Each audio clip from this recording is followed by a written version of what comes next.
কুষ্টিয়া ইসলামী বিশ্ববিদ্যালয়ে 2024-25 শিক্ষাবর্ষে স্নাতক সম্মান শিক্ষার্থীদের নবীন বরণ অনুষ্ঠিত হয়েছে। শনিবার সকালে টিএসসিতে আয়োজিত অনুষ্ঠানে প্রধান অতিথি ছিলেন বাংলাদেশ বিশ্ববিদ্যালয় মঞ্জুরি কমিশনের চেয়ারম্যান প্রফেসর ডক্টর এস.এম.এ. ফায়েজ।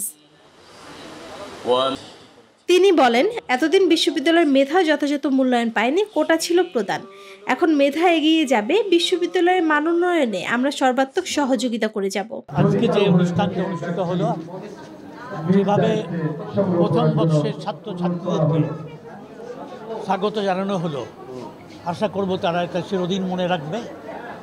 তাদেরকে যে সম্মানের চোখে দেখলেন এনারা, এবং যে গুরুত্ব সহকারে ছাত্রদেরকে আমরা গ্রহণ করলাম, এটা ডেফিনেটলি এটা উদাহরণ হয়ে থাকবে। অনুষ্ঠানে সভাপতিত্ব করেন উপাচার্য প্রফেসর ডক্টর নকিব মোহাম্মদ নসরুল্লাহ। বিশেষ অতিথি ছিলেন উপাচার্য professor doctor M Yakub Ali ও treasurer professor doctor Mohammad Jahangir Alam.